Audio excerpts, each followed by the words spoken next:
Good morning students, welcome back to Dhananjay IAS Academy. Hope you all are doing well and studying hard. Start करते हैं आज के session को। ठीक है, बहुत इंपॉर्टेंट और बहुत ही इंटरेस्टिंग सेशन होने वाला है। जितने भी फॉरम्स हैं, सबमिट है, सब भर भर के आ रखे हैं आपके न्यूज में, सारे पढ़ेंगे। ये सारे जो फॉरम्स सबमिट ये सब होते हैं ना, बहुत ही फैक्चुअल होते हैं। कुछ कंसेप्ट वैसा नहीं होता है, बट बहुत ही ज्यादा इंपॉर्टेंट भी होते हैं एग्जाम पॉइंट ऑफ व्यू से। पहला क्वेश्चन बहुत ही इंपॉर्टेंट, हमारे prime minister Modi sir official visit पे गए हैं कहाँ? भूटान में। और उनको वहां पे क्या मिला? ऑर्डर ऑफ ड्यूक ग्लैपो मिला है, बिल्कुल मिला है। तो यही आपका क्वेश्चन था। आपको दो स्टेटमेंट दे रखे हैं, आपको बताना है इसमें से कौन सही कौन गलत। पहला तो मैंने बता दिया कि हाँ, हमारे जो प्राइम मिनिस्टर सर है वो गए हैं भूटान के ऑफिशियल विजिट पे और उनको वहाँ का जो हाईएस्ट सिविलियन अवार्ड है, जैसे हमारे लिए भारत कितना होता है वैसे ही भूटान का हाईएस्ट सिविलियन अवार्ड है ऑर्डर ऑफ ड्यूक ग्लैपो, ये मिला है हमारे ऑनरेबल प्राइम मिनिस्टर सर को। तो ये स्टेटमेंट बिल्कुल सही है। ठीक है, वहाँ के जो राजा हैं वांगचुक जी उन्होंने दिया है। पहला स्टेटमेंट आप बताइए सही है गलत है। एक मैंने बता दिया, अब एक आप बताइए। इसमें बोला जा रहा है कि क्या जो भूटान है वो सराउंड करता है वेस्ट बंगाल, सिक्किम, मेघालय, असम और अरुणाचल प्रदेश को। ऐसा है क्या? बताइए, मुझे नहीं पता। वेस्ट बंगाल को कहता है? मैप खोलिए ब्रेन में, ठीक है, दिमाग में अपना इंडिया का मैप खोलिए, हमारे प्यारा इंडिया का, और भूटान की साइड जाके ऐसे जूम कीजिए। कर रहे हैं? बिल्कुल कर रहे हैं। भूटान दिख रहा है? देखो, दिखना चाहिए। अगर नहीं दिख रहा है तो कोई बात नहीं, गूगल मैप पे खोल लो। ठीक है, गूगल मैप पे खोलोगे ना तो आपको ऐसा दिखेगा, ये ऐसा दिखेगा। दिख रहा है गूगल मैप पे? अगर ब्रेन मैप पे ये दिख रहा है तो बहुत बढ़िया बात है, अगर नहीं दिख रहा है तो गूगल मैप पे देख के कैप्चर कर लो यहाँ पे। तो ये है भूटान, प्यारी सी कंट्री है। आपसे पूछा जा रहा है कौन कौन से स्टेट बाउंड्री लगाते हैं भूटान पे। सिक्किम था ऑप्शन में और सिक्किम लगा रहा है, अरुणाचल प्रदेश बिल्कुल लगा रहा है, और असम भी लगा रहा है, और मेघालय, ओ भाई मेघालय तो नहीं लगा रहा है। और वेस्ट बंगाल लगा रहा है क्या? वेस्ट बंगाल ये यहाँ से शुरू होता है, ऐसे ऐसे जाता है, और ये पार्ट लग रहा है। तो वेस्ट बंगाल भी लग रहा है। कौन नहीं लग रहा है? मेघालय नहीं लग रहा है। और आपके ऑप्शन में क्या था? मेघालय था। देखो, याद करो, था, बिल्कुल था। तो मेघालय होगा क्या? नहीं होगा। तो भूटान से मेघालय नहीं लगती है बॉर्डर, लगती क्या है? वेस्ट बंगाल लगती है, सिक्किम लगती है, असम और अरुणाचल प्रदेश लगती है।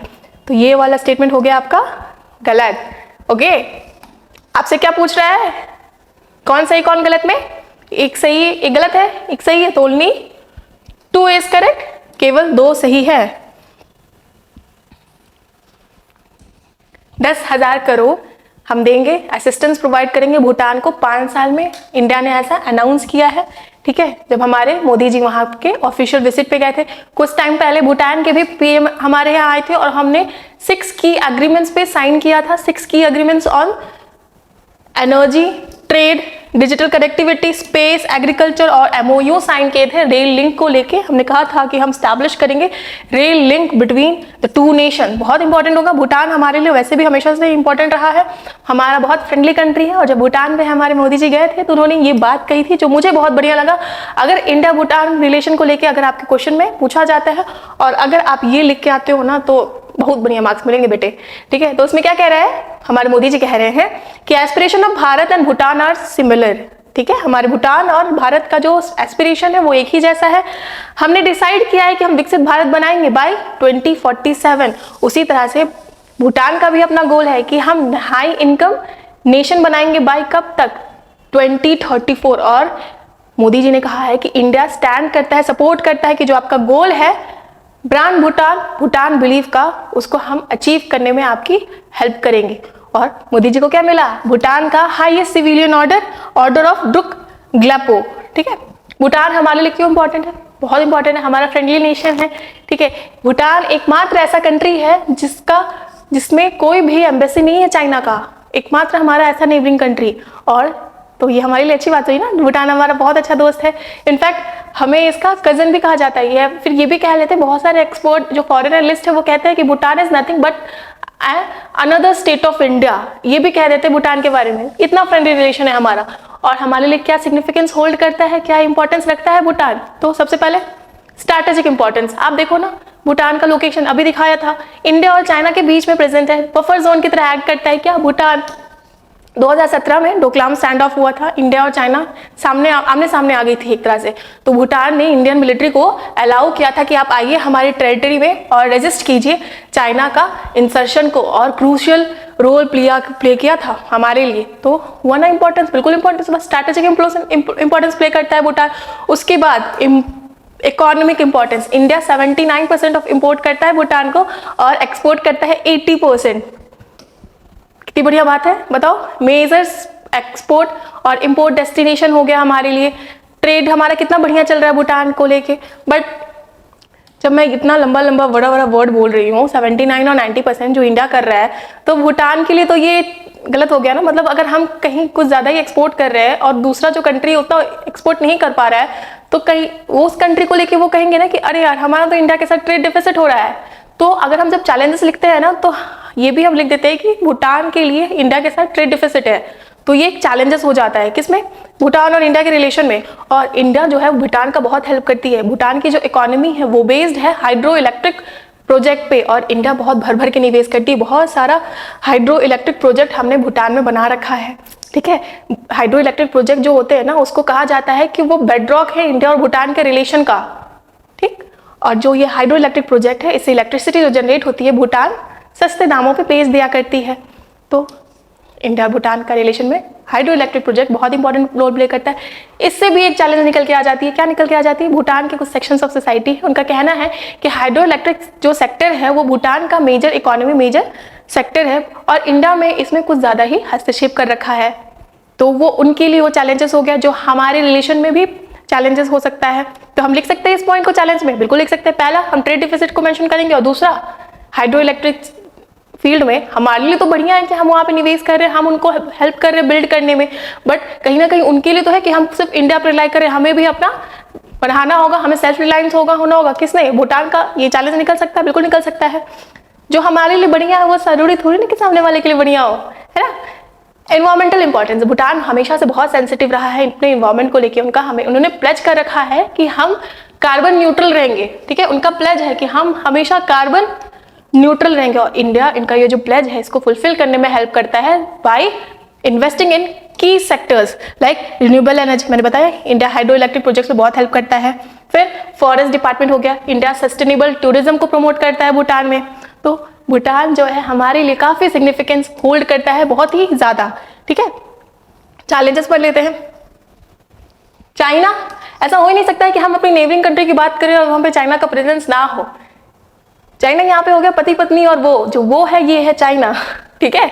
तो चाइना ग्रोइंग इन्फ्लुएंस, चाइना जो है भूटान के साथ, भूटान में अपने प्रेजेंस इंक्रीज कर रहा है, खास करके वैसे एरिया में जो चाइना और भूटान की डिस्प्यूटेड टेरिटरी है। इनफैक्ट चाइना बहुत बार भूटान को फोर्स नहीं कहो बट कहता है, ऑफर करता है कि स्वैप एग्रीमेंट क्यों नहीं करते आप। किस चीज का स्वैप करने की बात करता है वो बहुत, चाइना वाले कहते हैं कि आप ना डोकलाम हमें दे दीजिए, उसके बदले में हम आपको लार्जर टेरिटरी दे देंगे, ऐसा चाइना का कहना है। और सोचो डोकलाम अगर गलती से भी चला गया चाइना को, तो फिर तो हमारा चिकन नेक कॉरिडोर का क्या होगा।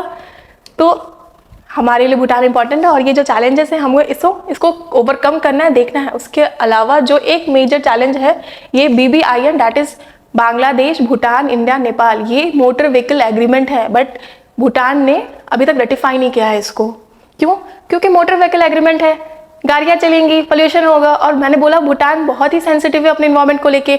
तो उनका डर है कि ये जो है ना प्रोजेक्ट, ये हैम्पर करेगा भूटान के सेंसिटिव इकोलॉजिकल इकोसिस्टम को, ठीक है। BBIN बहुत इंपॉर्टेंट है, और one of the challenges associated when it comes about India Bhutan relation, ठीक है। चलो नेक्स्ट क्वेश्चन पे चलते हैं। बहुत ही इंपॉर्टेंट था, मजा आया, बिल्कुल मजा आया होगा। रिलेशन, इंटरनेशनल रिलेशन हमेशा मजा ही देता है, मजा आता है पढ़ने में, क्योंकि हम को रिलेट कर लेते हैं काफी बढ़िया। स्टेट ह्यूमन राइट कमीशन क्यों न्यूज में है, तो ये जो मैडम है इनका नाम है कलामंडम सत्यभामा, हाँ ठीक है, कलामंडम सत्यभामा। ये मोहिनी अट्टम सिखाती हैं केरला में, और इनके ऊपर केस किया है वहां की ह्यूमन राइट कमीशन ने। क्योंकि ये सेग्रीगेट करती है on the basis of skin colour. ये मैडम का कहना है कि गोरी लड़कियां, मतलब ऐसा देखा गया है बहुत बार, मीडिया में भी वहां की पुष्टि किया है कि जो मैडम है गोरी लड़कियों को डांस सिखाती हैं और बाकी दूसरे कलर्स की लड़कियों को डांस नहीं सिखाती हैं। केस हो गया, बहुत बढ़िया हुआ। तो इसीलिए न्यूज में था, मैंने पहले भी कहा है कि हम क्या करेंगे, लिंक करके पढ़ेंगे। तो इस आर्टिकल से दो चीजें इंपॉर्टेंट निकल के आती है, एक मोहिनी अट्टम फोक डांस है कहाँ का, केरला का, और दूसरी क्या बात निकल के आई, ह्यूमन स्टेट राइट कमीशन, उसके बारे में भी जानेंगे। तो मोहिनी अट्टम एग्जाम में पूछ लिया जाता है, कहाँ का है, केरला का है, ठीक है। और अब पढ़ते हैं क्या, स्टेट ह्यूमन राइट कमीशन, इनके जो चेयरपर्सन होते हैं और मेंबर होते हैं उनको कौन अपॉइंट करता है, ये आपका क्वेश्चन है, काफी इजी है, मुझे पता है आपको पता है कि इसका आंसर क्या है, फिर भी बता दीजिए क्या है इसका answer. State human right commission is appointed by, मतलब chairperson and members of state human right commission is appointed bye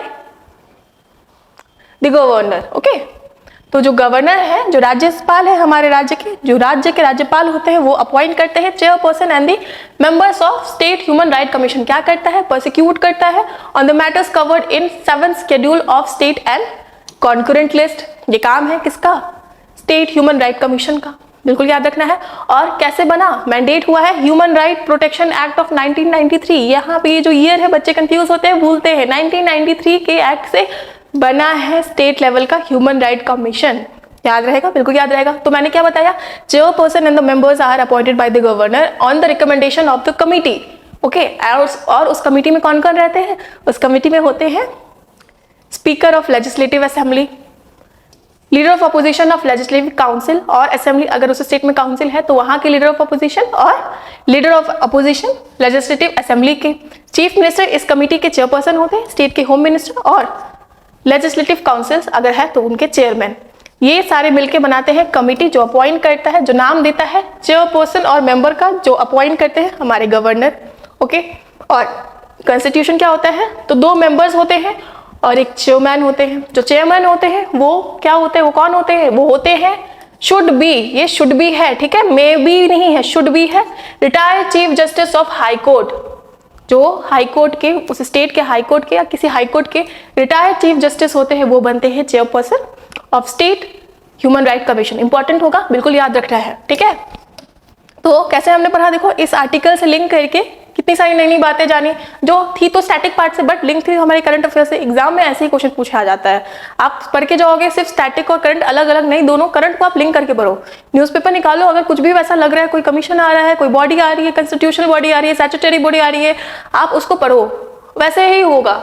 इससे क्या होगा, रिविजन भी होते जाएगा, एक तो है ना, सबने स्टैटिक पार्ट ऑलमोस्ट कवर करके रखा रहता है, जो नहीं कर रहे हैं, जो पढ़ चुके हैं वो भूल जाते हैं, तो कैसे याद रहेगा, ऐसे याद रहेगा, रिवाइज करते करते। रिवाइज इंपॉर्टेंट है, रिवीजन करना बहुत ही इंपॉर्टेंट है, पढ़ना इंपॉर्टेंट है, रिवीजन भी इंपॉर्टेंट है, ये तो फिर एग्जाम में वही होगा, ऑप्शंस देख के लगेगा भूले बिसरे गीत। First ever nuclear energy summit हुआ था अभी हाल ही में, पहली बार देखा गया है, पहली क्वेश्चन में बोल दिया गया है।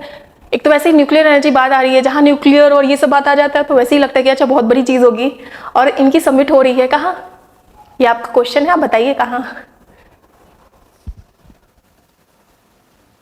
ये हुआ है ब्रुसेल्स, जो कैपिटल है बेल्जियम की, ठीक है, बेल्जियम में हो रहा है first ever nuclear energy summit. और क्या बात करके आई है, निकल के आई है इसमें, ये जो समिट हुआ ये होस्ट किया बेल्जियम में, और बेल्जियम ने होस्ट किया और इंटरनेशनल एटॉमिक एनर्जी एजेंसी ने किया था, ठीक है। और क्या बात कही कि nuclear energy is a way to reduce carbon emission. ये जो समिट था ये लॉन्च हुआ था ऑन द इनिशिएटिव जो इंटरनेशनल एटॉमिक एनर्जी एजेंसी की थी, एटम्स फॉर नेट जीरो। क्या है एटम्स फॉर नेट जीरो, ये एक इनिशिएटिव है जो कहता है कि हम न्यूक्लियर एनर्जी के पावर को हार्नेस करेंगे और ट्रांजिशन लाएंगे टू नेट जीरो, ठीक है।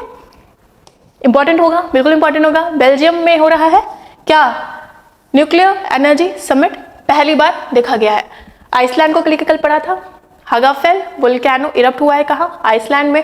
यूनाइटेड किंगडम को लेकर पढ़ा था, डेवलपिंग कंट्री ट्रेडिंग स्कीम, क्या करता है ये, क्या कहता है यूके का, ये डेवलपिंग कंट्रीज को एक साथ ला देता है और उनको प्रोवाइड करता है बहुत ही कम टैरिफ, प्रेफरेंशियल ट्रेड सिस्टम में उनको प्रायोरिटी देता है। 65 कंट्रीज आते हैं इसमें, डेवलपिंग कंट्रीज ट्रेडिंग स्कीम।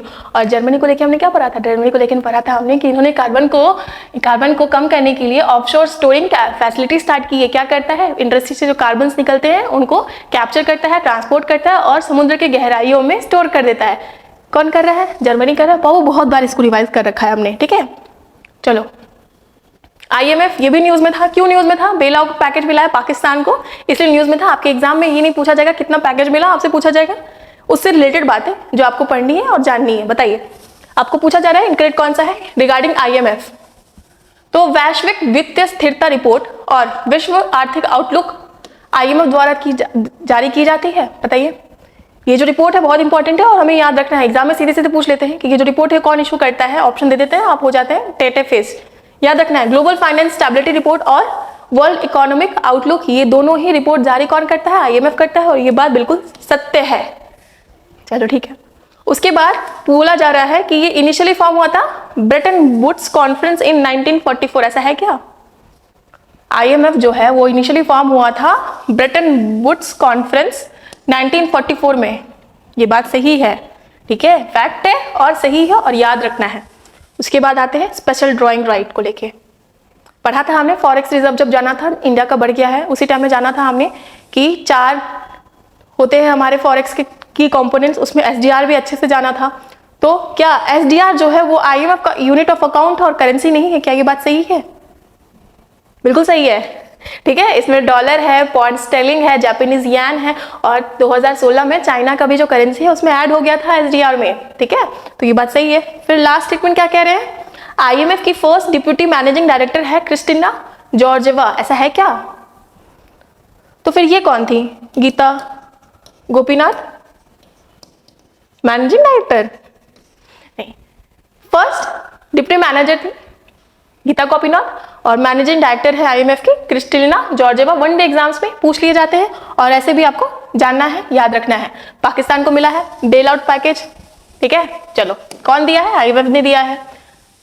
अच्छा होगा कि अच्छे से यूज करें, नहीं तो फिर डेब्ट ट्रैप में वैसे ही फंसे हुए हैं, लोन ले रहे हैं पुराने लोन को पूरा करने के लिए। फिलहाल दूसरे क्वेश्चन में चलते हैं। Profits and poverty the economics of forced labour report, ये हाल ही में रिलीज हुआ है। ये किस ऑर्गेनाइजेशन ने किया है? ऑप्शन देख के आपको समझ में आ जाएगा क्या इसका आंसर, बट आपको ही पता है मेरा इंटेंशन वो नहीं होता है। हाँ, प्रॉफिट्स एंड पॉवर्टी, यहाँ पे क्या आ रहा है? Forced labour. और कौन करेगा? जी हाँ, इंटरनेशनल लेबर ऑर्गेनाइजेशन ILO, इन्होंने रिलीज किया है क्या? Profits and poverty. और ये रिपोर्ट बताता है कि इलीगल प्रॉफिट इंक्रीज हुआ है ग्लोबली थ्रू फोर्स्ड लेबर। कितना?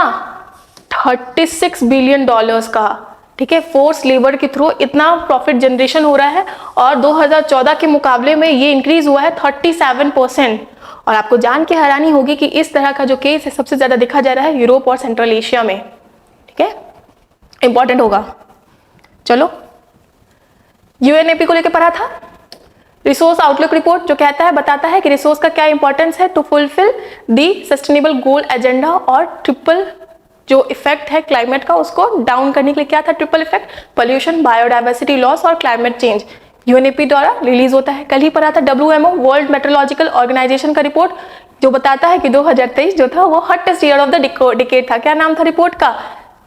State outlook report. चलो ठीक है।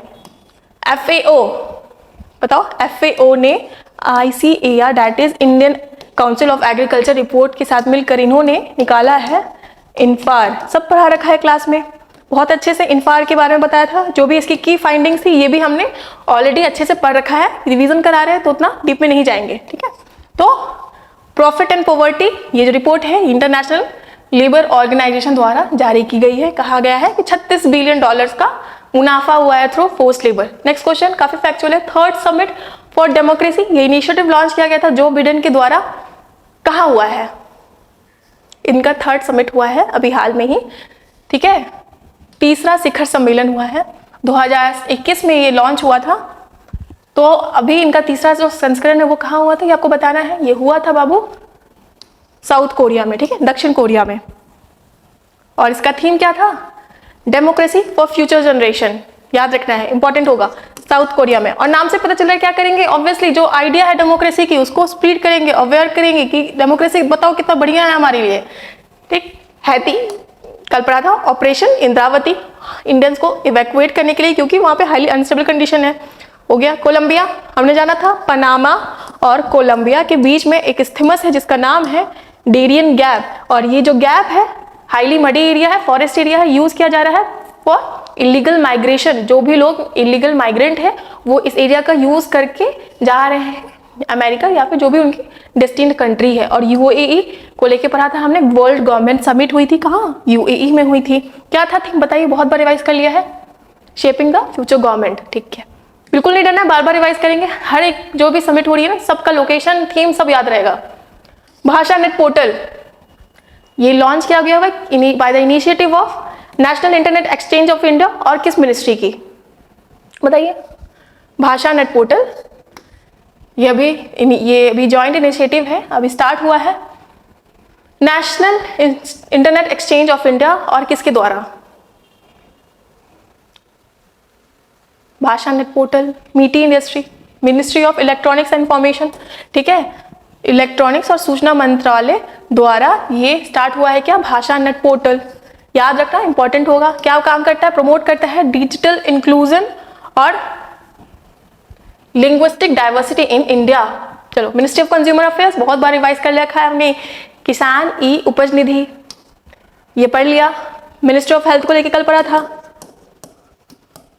किसके अंडर में आती है, ministry of health and family welfare. क्यों पढ़ा था, क्योंकि डायरिया और फूड पॉइजनिंग के केसेस इंडिया में बढ़ गई है, इसीलिए FSSAI ने 34 माइक्रोबायोलॉजी लैब स्टार्ट किया है। Ministry of chemical and fertiliser बहुत ही इंपॉर्टेंट स्कीम थी, revamp pharmaceutical technology upgradation assistance scheme. क्या कहता है ये बोलता है, ये करता है, ये प्रोवाइड करता है टेक्नोलॉजिकल असिस्टेंस जो भी मेडिसिन मैन्युफैक्चरिंग यूनिट्स है उनको, ताकि उनका जो भी मेडिसिन मैन्युफैक्चर्ड है वो ग्लोबल लेवल का हो, ठीक है। क्या, revamp pharmaceutical technology upgradation assistance scheme किसकी है, ministry of chemical and fertilisers की है। बहुत बार रिवाइज कर रखा है। चलो, SCO का स्टार्टअप फोरम अभी हाल में हुआ है, नाम से पता चल रहा है स्टार्टअप फोरम है। तो बात करेंगे कि स्टार्टअप इकोसिस्टम को कैसे इंक्रीज करें, और किसका है, SCO का है। तो बात करता है कि SCO के जो मेंबर कंट्रीज है वहां पे हम स्टार्टअप फोरम को कैसे, स्टार्टअप इकोसिस्टम को कैसे इंक्रीज करें। तो इस तरह की फोरम हुई है अभी हाल ही में। कहाँ हुई है आपको बताना है। ये हुआ है न्यू दिल्ली में, ओके।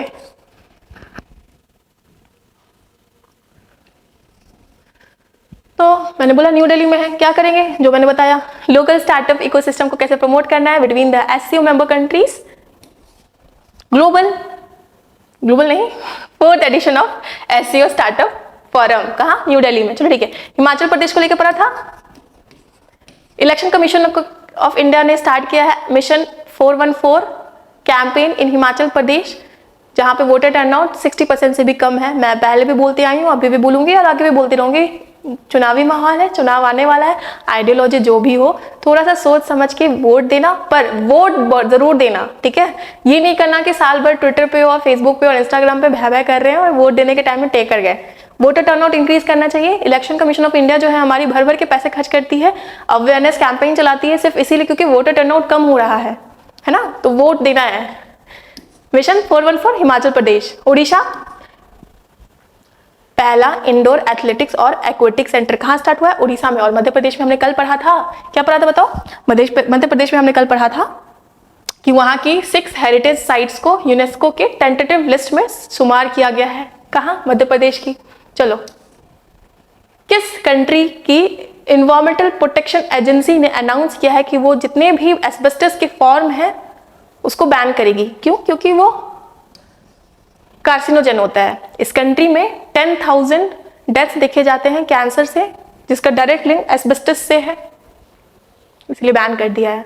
अभी हमने भी एक कार्सिनोजेनिक डाई था, रोडामाइन, हमारी कंट्री के 3 स्टेट्स ने इसको बैन कर दिया है। रोडामाइन डाई किसने, तमिलनाडु, गवर्नमेंट ऑफ पुडुचेरी, और अभी हाल ही में कर्नाटक ने।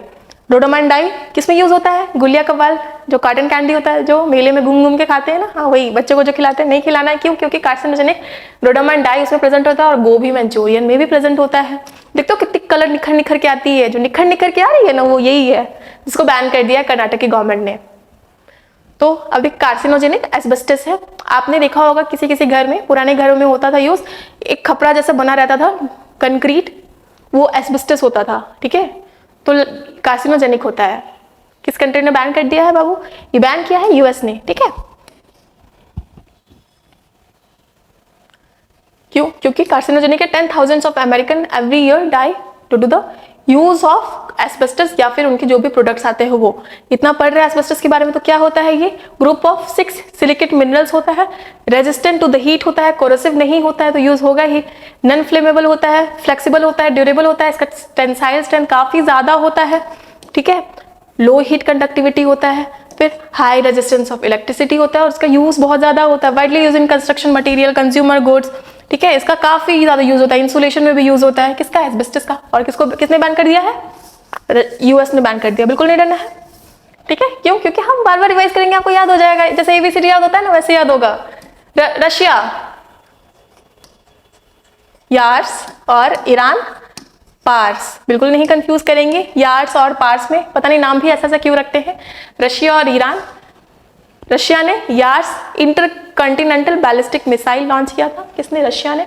और ईरान का है इमेजिंग सैटेलाइट जो लॉन्च किया था रशिया ने, जिसका नाम था पार्स, ठीक है, बिल्कुल नहीं याद। और जब हम रशिया और ईरान को ऐसे करते हैं और प्लस में करते हैं चाइना, तो हमें याद आता है क्या कि इन तीनों ने मिलकर स्टार्ट किया था क्या, नेवल ड्रिल, कहाँ पे, गल्फ ऑफ ओमान में। चलो ठीक है, और इथियोपिया को लेके हमें पता था 37th अफ्रीकन समिट हुआ था एडिस अबाबा इथियोपिया में।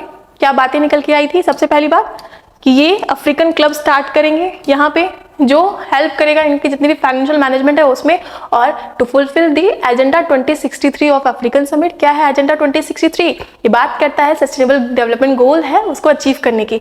कौन, अफ्रीकन क्लब। कहाँ लॉन्च हुआ, 37th अफ्रीकन समिट, कहाँ हुआ था, एडिस अबाबा इथियोपिया में। और उसके अलावा क्या निकला था अफ्रीकन समिट में, उन्होंने बैन कर दिया था trade of skin of donkey. कहाँ ट्रेड होके जा रहा था, चाइना में हो रहा था। क्यों, क्योंकि जो डंकी की स्किन है उससे निकलता था जेलेटिन और यूज होता था चाइना में in their own traditional medical system. उसके अलावा कॉस्मेटिक्स में भी यूज करते थे चाइना वाले, और भर भर के ट्रेडिंग हो रही थी इसकी, भर भर के निकल रहा था।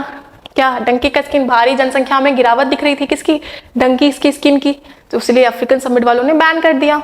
उसके अलावा हमने पढ़ा था एक याओंडे डिक्लेरेशन। क्या था याओंडे डिक्लेरेशन, 11 अफ्रीकन कंट्रीज ने साइन किया था। अफ्रीका ऐसा कंटिनेंट है जहाँ पे मलेरिया के केसेस बहुत ज़्यादा होते हैं, तो याओंडे डिक्लेरेशन साइन हुआ था जो कहता है कि हम जो मलेरिया से होने वाली डेथ है उसको कम करेंगे, ठीक है। चलो, मजा आ रहा है ना, पढ़ने में मजा आने लगे ना तो समझ जाना कि एग्जाम क्लियर होने वाला है। शुरू में थोड़ा सा जबरदस्ती पढ़ना होता है, फिर मजा आने लगेगा।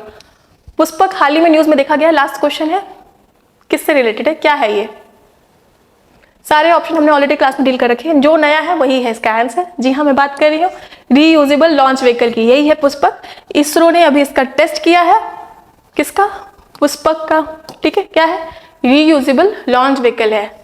किसने सक्सेसफुली इसका टेस्ट ट्राई किया है, इसरो ने किया है। मल्टी रोल हेलीकॉप्टर MH-60 सी हॉक, मल्टी रोल हेलीकॉप्टर है, इंडक्ट हुआ था इंडिया में, हमने पढ़ा था।